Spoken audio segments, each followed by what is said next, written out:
18세기 독일의 계몽주의 철학자 임마누엘 칸트는 판단력 비판이라고 하는 책을 썼습니다. 그는 그 책에서 판단력에 대해서 이렇게 말을 했습니다. 판단력은 반성하는 능력이다. 이러한 판단력을 반성적 판단력이라고 한다. 반성 혹은 성찰한다는 것은 주어진 표상들을 자기의 인식 능력과 그에 의해 가능한 개념과 관련해서 비교하고 대조하는 것이다.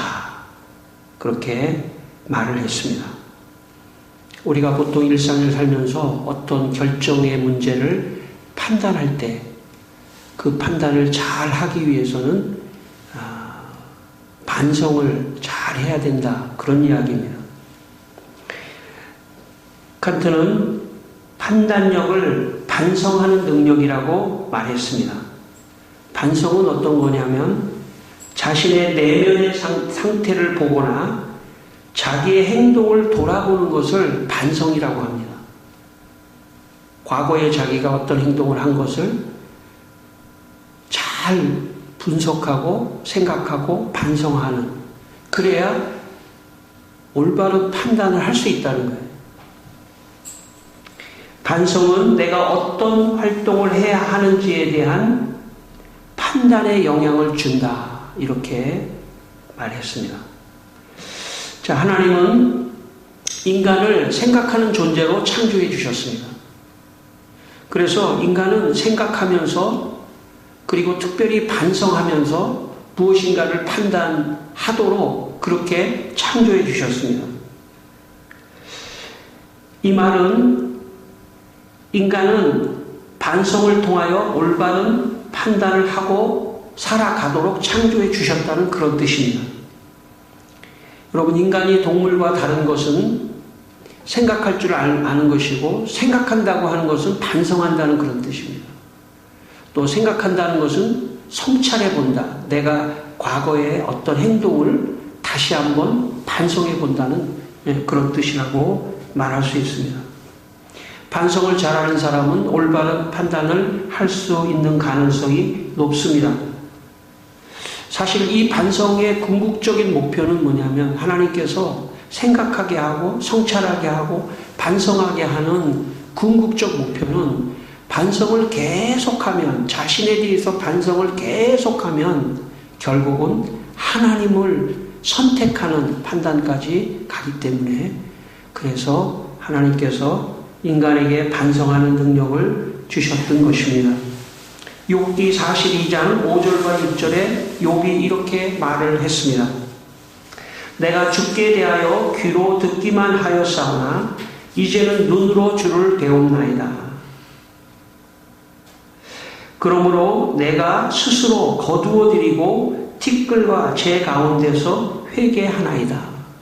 여기에 욥이 내가 스스로 거두어드린다 이런 표현을 썼는데, 그것은 뭐냐면 반성한다는 그런 뜻입니다. 내 생각을 다시 한번 반성한다. 여러분, 자신의 생각을 반성하지 않는 사람은 늘 똑같은 실수가 계속될 가능성이 많습니다. 한 번 실수를 하면 그것을 철저히 반성해야 합니다. 문제가 뭐였을까? 철저히 그 반성을 해야지 그 다음에 실수하지 않습니다.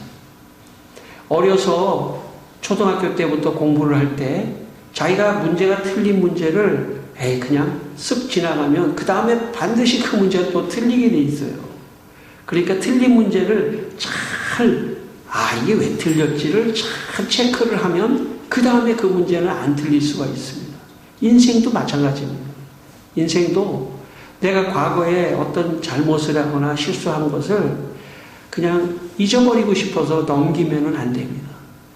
그것을 잘 반성하고 성찰해서 문제를 잘 인식하고 있어야 그 다음에 문제가 생기지 않는 것입니다. 오늘 욥은 어떤 사람이었냐면 자기가 의롭다고 해서 친구들하고 끊임없이 자기가 의롭다고 그렇게 말을 했던 사람인데, 하나님의 말씀을 보면서 하나님의 말씀이 임하니까 자기 자신을 들여다보게 된 것입니다. 자기 자신을 들여다보니까 반성하게 되고 그리고 욥은 회개하게 되었습니다. 그래서 욥은 과거보다 2배나 더 축복을 받았다고 성경은 말씀합니다. 여러분, 우리가 하나님 앞에 있다고 하는 것은, 지금 우리가 예배를 드리며 하나님 앞에 있다고 하는 것은, 하나님 앞에 있다고 하는 것은 반성하는 시간이라고도 말할 수 있습니다. 우리가 반성하면은 옛날에 학교에서 반성문을 쓰거나 반성하는 나쁜 의미로 우리가 인식될 가능성이 있는데 그렇지 않습니다. 반성한다고 하는 것은 자기를 돌아본다는 뜻입니다. 여러분, 예배의 자리에서 이렇게 예배를 드린다는 것은 하나님 앞에서 나를 돌아보는 시간입니다.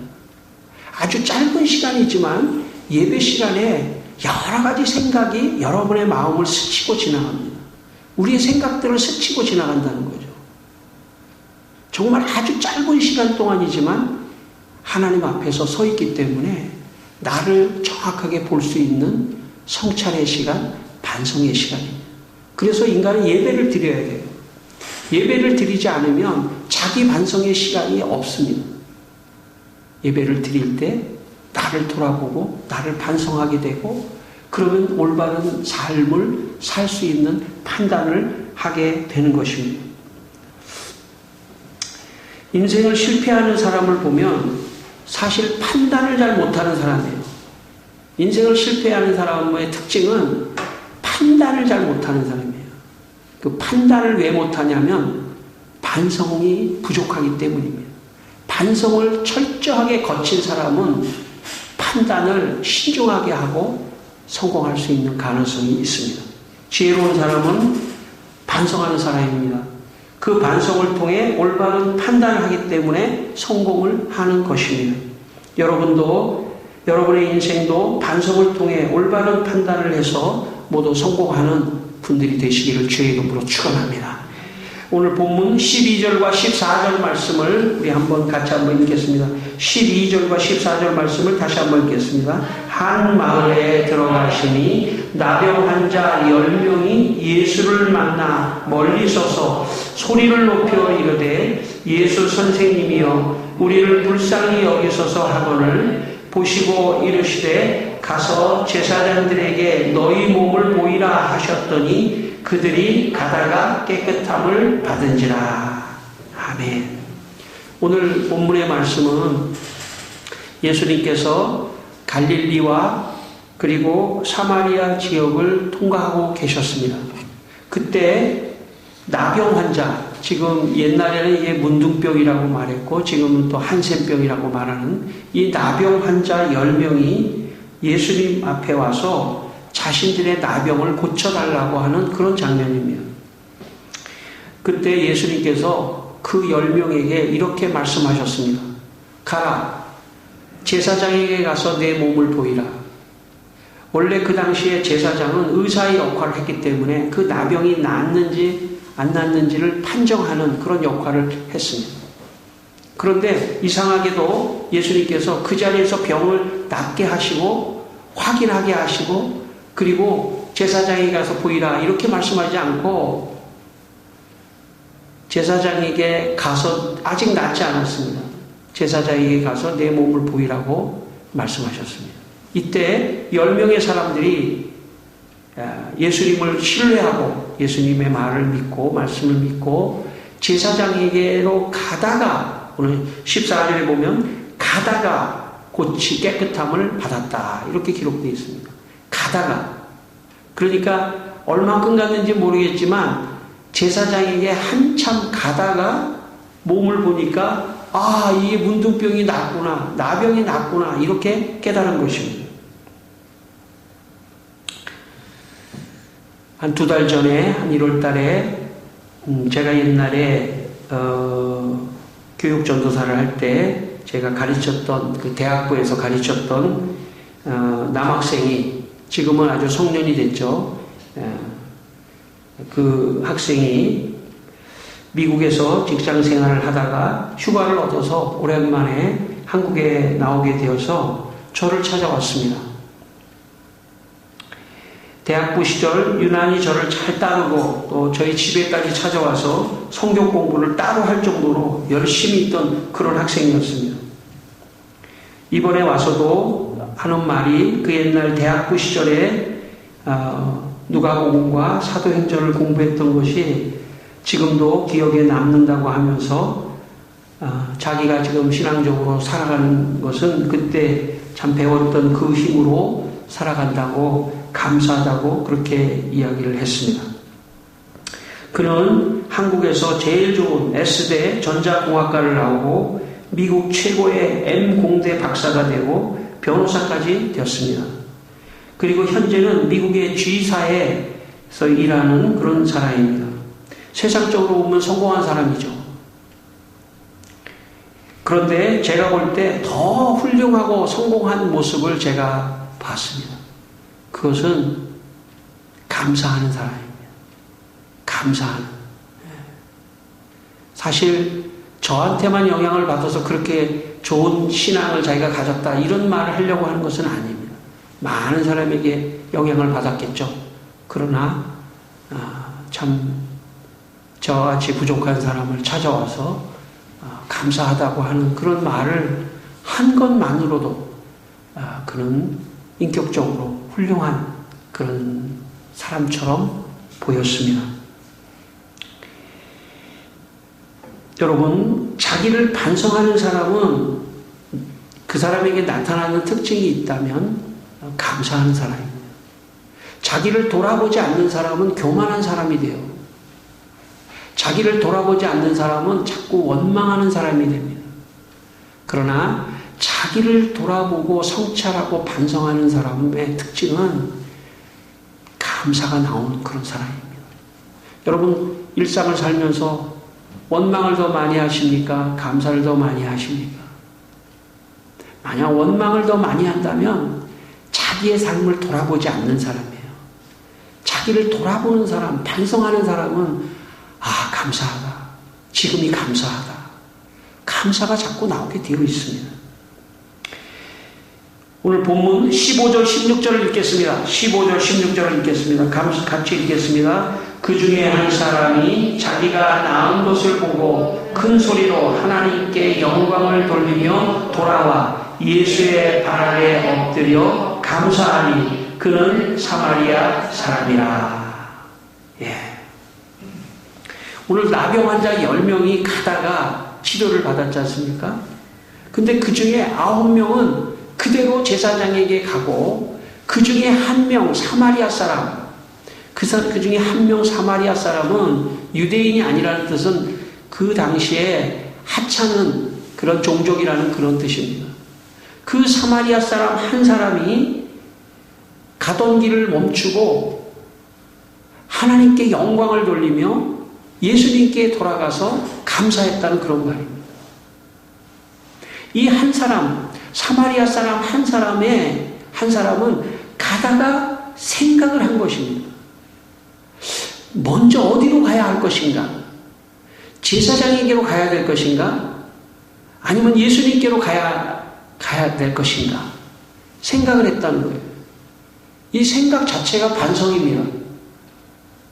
그럴 때 이 사마리아 사람이 그래, 제사장에게는 나중에 가서 보여도 돼.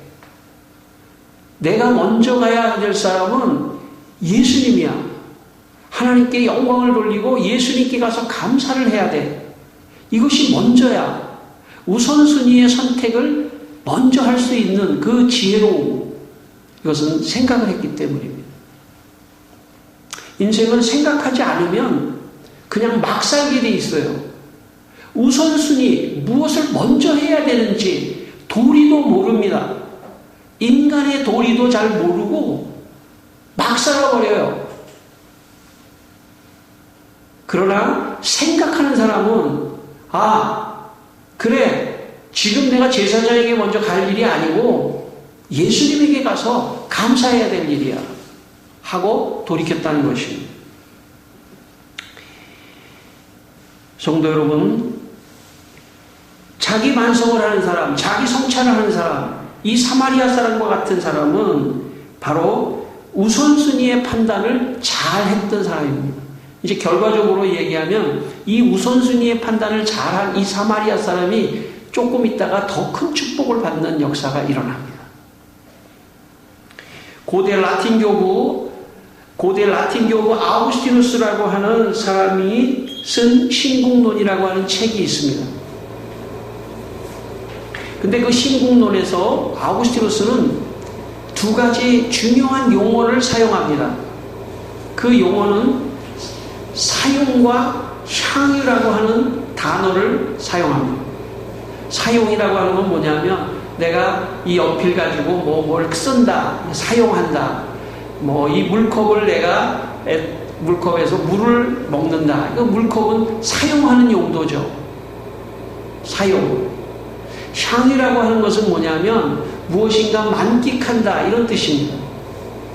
그래서 아우구스티누스는 세상에 있는 모든 피조물은 사용해야 되고 하나님의 은혜를 향유해야 된다, 인간은. 근데 이것이 뒤바뀌면 안 된다는 거예요. 세상을 향유하고 하나님을 이용하거나 사용하면 안 된다, 이렇게 말을 했습니다. 신국론에서 그는 이런 말을 했습니다. 선한 사람들은 하나님을 향유하는 목적으로 세상을 사용한다. 그러니까 하나님을 향유하는 그런 사람들은, 하나님을 향유하고 선한 사람들은 세상은 사용한다는 거예요. 반면에 악한 사람들은 세상을 향유하기 위하여 하나님을 사용하고 이용한다, 이렇게 말을 했습니다. 그런 관점에서 오늘 이 10명의 나병 환자를 해석해 보겠습니다.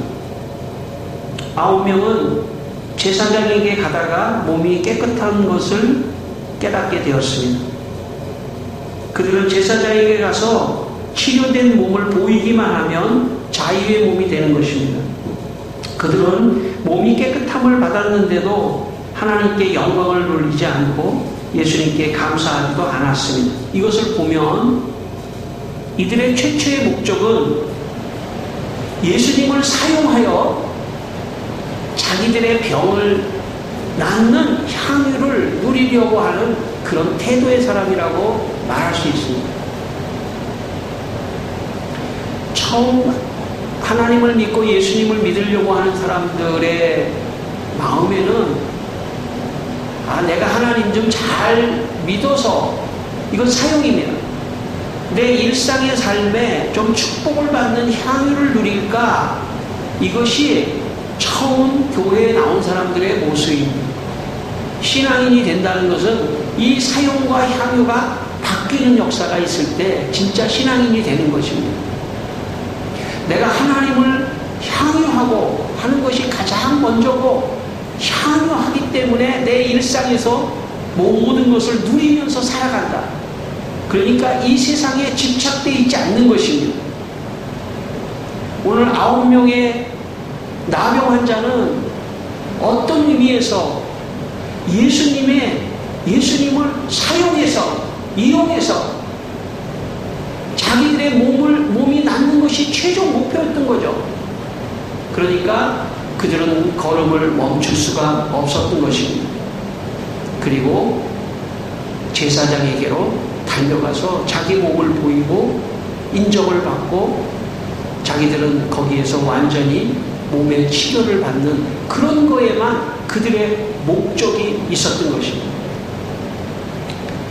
신앙생활을 하다 보면 처음에는 사용하기 위해서 나올 수밖에 없겠죠. 내가 신앙생활 하면서 좀 내 생활에 좀 축복을 받으려고 하는 그런 마음은 당연하죠.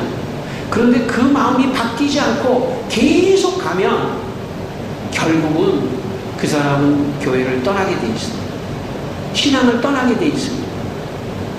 예수님께 다시 돌아오는 역사가 없습니다.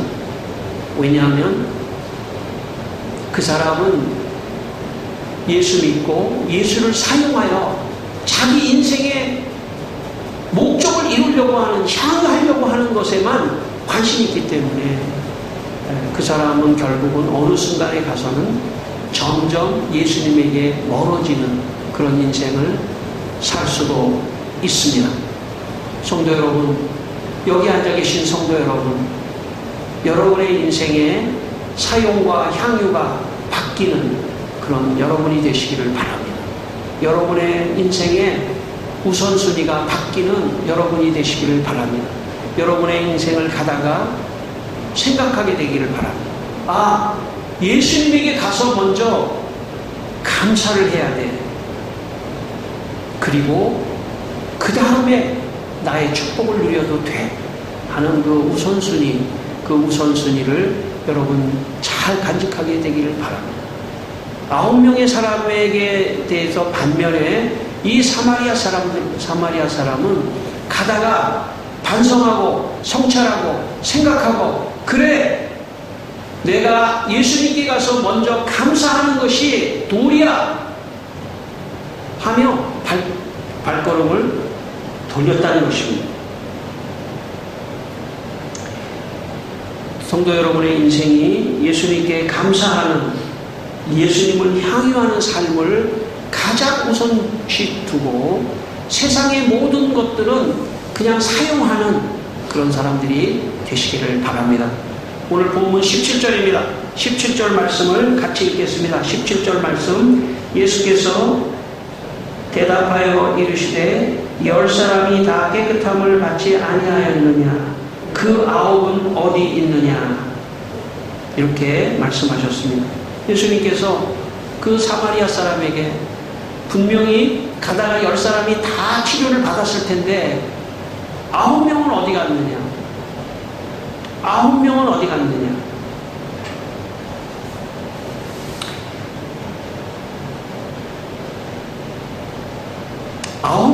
갔느냐? 오늘도 우리에게 그렇게 말씀하실 것 같아요. 9명은 어디 갔느냐? 9명은 어디 갔느냐? 성도 여러분, 우리는 다 보장할 수 없는 사람들이에요. 그러나 오늘 이 말씀을 통해서 마음의 결단을 하시라. 나는 사마리아 사람 그 한 사람의 자리에 가겠다. 돌이켜서 나는 사마리아 사람 같이 감사하는 사람이 되겠다. 그렇게 여러분의 마음에 결심을 하시고 여러분의 마음의 우선순위를 하나님 믿는 것, 예수님께 감사하는 것을 여러분의 인생의 가장 영순위에 두면서 살아가시길 바랍니다. 그것이 신앙인입니다. 4세기 이집트 사막의 수도사 가운데 80세가 넘은 벤자민이라고 하는 수도사가 있었습니다. 그에게는 치유의 은사가 있어서 다른 사람을 위해서 기도해주면 병이 낫는 그런 은사가 있어서 많은 사람들이 이 벤자민에게 찾아왔습니다. 기도를 해주다가 나이가 들어서 이 벤자민도 병에 걸렸습니다. 그때 이 벤자민이 이런 말을 했습니다. 여러분 속사람이 병에 걸리지 않도록 조심하십시오. 내가 병이 들었지만 육신의 병은 나에게 해를 끼치지 못합니다. 그는 욕처럼 난치병에 걸려 몸이 부어 있었지만 그러나 그는 끊임없이 감사를 했습니다. 성도 여러분, 영적으로 성숙한 사람의 특징이 있다면 감사하는 사람입니다. 어려운 상황 속에서도 성숙한 사람은 원망거리를 찾지 않고 감사할 것을 찾는 사람입니다. 어떤 사람이 제일 힘든 사람이냐면 원망을 자꾸 하는 사람이 제일 힘든 사람이에요. 인생에. 원망거리를 찾으려고 하면 한도 끝도 없어요. 모든 게 다 불평, 불만, 원망. 근데 의도적으로 그런 말을 안 할 필요가 있습니다. 왜냐하면 그게 습관이 돼요. 의도적으로 원망하는 말을 절제하고 좋은 쪽으로 해석하고 감사거리를 자꾸 찾는 사람이 성숙한 사람입니다. 하나님을 믿지 않을 때는 자기 반성을 하지 않기 때문에, 예배를 드리지 않기 때문에 그냥 막 사는 거예요. 입에서 나오는 말을 그냥 막 해버리고 막 원망해버리고 막 그냥 저주해버리고. 그러나 하나님을 믿으면 감사해야지, 그런 생각이 들면서 감사하는 것입니다. 심지어는 고난 속에서도 감사합니다. 고난이 일이 있어도 그래도 감사하자. 그래도 감사하자. 예수 믿는 사람의 특징이 있다면 고난 속에서도 감사하는 거예요. 세상 사람들은 이해하기 어렵습니다. 왜냐하면 어떻게 저런 상황에서 감사할 수 있지? 그러나 예수 믿는 사람들은 교회에서 이 사마리아 사람과 같이 감사하는 것을 배우는 사람들이기 때문에 고난 속에서도 감사하는 그런 사람이 되는 것입니다. 시편 50편 23절에 이런 말씀이 있습니다. 감사로 제사를 드리는 자가 나를 영화롭게 하나니 그의 행위를 옳게 하는 자에게 내가 하나님의 구원을 보이리라. 감사하는 사람을 하나님이 구원해 주신다는 말씀입니다. 오늘 18절, 19절을 마지막으로 읽겠습니다. 18절, 19절입니다.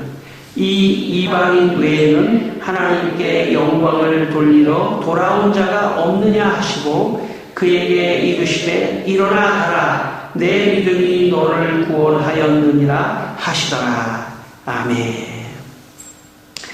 예수님께서 이 이방인에게 아홉은 어디 갔느냐, 너 하나밖에 돌아오지 않았느냐 말씀하시면서 이 사마리아 사람에게 내 믿음이 너를 구원하였느니라 이렇게 말씀하셨습니다. 근데 이 구원이라고 하는 이 단어의 헬라어 원문의 뜻은 육적인 구원이 아니고 영적인 구원을 말씀합니다. 그러니까 이 사마리아 사람은 지금 나병에서 고침을 받은 것은 육적인 고침을 받은 거잖아요. 근데 그 영혼이 내가 네 영혼을 구원하리라 이렇게 영적인 구원의 축복을 주신 것입니다.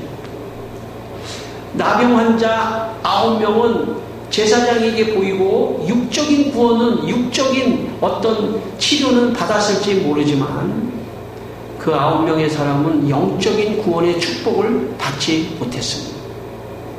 그러나 감사하는 이 사마리아 사람에게 주님께서 더 큰 축복을 주셨습니다. 그것은 육적으로 깨끗함을 받는 것이 아니고 영적인 구원을 그에게 주셨다는 거예요. 제가 이 말씀을 묵상하면서 왜 예수님께서 10명에게 그 자리에서 낫게 하시고 제사장에게로 보내지 않고 가다가 그 길 가운데에서 인생의 길 가운데에서 그래 내가 지금 돌이켜서 예수님에게 감사하러 가야 한다고 생각했던 사마리아 사람 그 한 사람에게 육적인 깨끗함뿐만 아니라 영적인 구원의 놀라운 축복도 주셨다는 것입니다. 제가 신앙 경험을 볼 때 감사에는 두 종류가 있습니다. 첫째 감사는 육신적으로 잘 되는 감사입니다. 몸이 건강하거나 사업이 잘 되거나 자녀가 잘 크거나 이런 육적인 것에 대한 감사입니다. 맞습니다. 틀리지 않습니다. 그러나 그런 사람의 감사는 여기 나병 환자 9명의 태도와 별로 다르지 않습니다. 두 번째 감사가 있다면 내가 구원받은 것에 대한 감사를 하는 사람입니다. 여러분 우리가 왜 예배를 나오는 것입니까? 이곳은 예수님이 계시는 곳이고 감사하러 오는 겁니다. 일주일 동안 살면서 그래 내가 일주일의 인생을 가다가 그래 감사하러 가야 돼. 나를 축복하신 것 그것을 감사하러 가야 돼 하며 돌이켜서 오는 곳이 여기입니다. 이곳은 감사의 자리입니다. 아무도 올 수 있는 자리가 아닙니다. 감사하는 사람만이 올 수 있는 자리고 이곳에 왔을 때 주님이 주시는 축복은 영혼의 구원이에요. 여러분 영혼의 구원이 가장 인생이 중요합니다. 왜냐하면 우리 인생의 마지막 끝날에 지옥으로 떨어지고 감옥으로 떨어지는 것을 면하고 영원한 생명을 주시고 천국을 주시는 그 영혼의 구원이 모든 이 세상의 축복 중에 가장 중요한 축복입니다. 그 축복을 안고 사마리아 사람이 제사장에게로 뛰어가는 그 모습을 상상해 보십시오. 아마 제사장에로 가면 그 안에 9명의 사람이 그곳에서 기다리고 있었겠죠. 너 왜 이렇게 늦게 왔어? 그러나 이 사마리아 사람의 마음속에는 나는 영혼의 구원까지 받은 사람입니다. 육신의 구원만이 아니라. 그렇기 때문에 영혼의 구원을 받은 사람은 육신의 구원 속에서도 감사를 더 많이 찾아내는 사람입니다. 영혼의 구원이 없는 사람은 잠깐 감사했다가 또 원망의 사람으로 변해요. 그러나 영혼의 구원을 받은 사람은 그 감사의 깊이가 깊어서 일상의 속에서도 고난 속에서도 감사를 찾는 그런 사람입니다. 성도 여러분, 이 시간 여러분이 여기 계시다는 것은 주님이 여러분 각자를 구원하시는 것이라는 확신을 갖게 되기를 바랍니다. 나는 구원받은 자다. 그것을 감사하고 그 감사의 힘으로 여러분의 일상의 모든 것에 감사가 넘치는 여러분의 삶이 되시기를 주님의 이름으로 축원합니다. 기도하겠습니다. 우리 한번 다 같이 기도하겠습니다. 하나님, 내 영혼을 구원해 주신 것을 감사합니다. 먼저 내 영혼의 구원을 감사하시기를 바랍니다. 그리고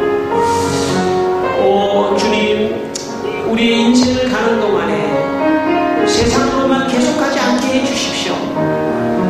세상에 집착하지 않게 하시고 세상을 향유하러 아무 생각 없이 뛰어가는 사람들이 아니라 가던 길을 멈추고 돌이켜서 참 예수님께 가서 감사하는 그런 사람들에게 해주시기를 원합니다. 일주일을 살면서 하나님께 예배하러 가야 돼, 감사하러 가야 돼 하며 예배할 수 있는 여건을 주시고 마음을 주시고 또 돌아오게 하여 주시고 축복하여 주시기를 원합니다.